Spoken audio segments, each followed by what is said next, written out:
Hello my Maxim মাঞ্চার্স, স্ট্রিমের জন্য প্রস্তুত? ঠিক আছে। ফ্রি ফায়ারের সাথে কাজ করছি 2 বছর ধরে। তো ফ্রি ফায়ারের সাথে আমি কাজ করি তাদের ম্যাক্সিম ক্যারেক্টারের ভয়েস ওভার দেওয়ার জন্য। তাদের যে ইভেন্টগুলোতে ম্যাক্সিমের যে ভয়েস ওভারগুলো থাকে সেগুলো আমি দিয়ে থাকি। তো ম্যাক্সিমের ভয়েস ওভারটা থাকে ঠিক এরকম যে, টেবিল বিল্ডিং থেকে ম্যাক্সিম বলছি, পর্দার আড়ালে কী চলছে সে সম্পর্কে কিছু ইনসাইড স্কুপ দেখতে চান, আমাকে অনুসরণ করুন। তো ফ্রি ফায়ারের ভয়েস ওভারগুলো এরকম থাকে আর কি। এবং আমি আসলে ম্যাক্সিম ক্যারেক্টারটা সেটা হচ্ছে আপডেট সম্পর্কিত তথ্যগুলো আর কি ফ্রি ফায়ার প্লেয়ারদের দিয়ে থাকে। তো এটা নিয়ে আমি আর কি কাজ করি ফ্রি ফায়ারের সাথে কাজ করছি 2 বছর ধরে। আমার বয়স যখন 16, তখন থেকে আমি ফ্রি ফায়ারের সাথে কাজ করেছি। আসলে তাদের একটা অডিশন তারা পোস্ট করে, যে অডিশন ম্যাক্সিম ক্যারেক্টারের জন্য ছিল।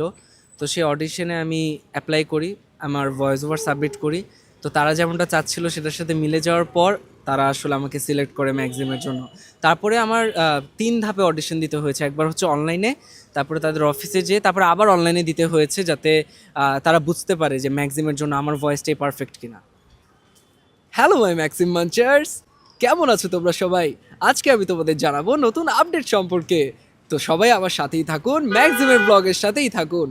তো ম্যাক্সিম আসলে মানে কনসেপ্ট এরকম যে ম্যাক্সিম ব্লগ করে দেখাচ্ছে ফ্রি ফায়ারের আপডেটগুলো আর কি। তো তাদের সাথে কাজ করে মোটামুটি ভালোই লেগেছে, কারণ আমি গেম খেলি না। কিন্তু যখন আমি দেখি অন্য গেমারদের মোবাইলে অ্যাড আসছে এবং সেখানে আমার কণ্ঠ, তো সেই অনুভূতিটা আসলে প্রকাশ করার মতো না।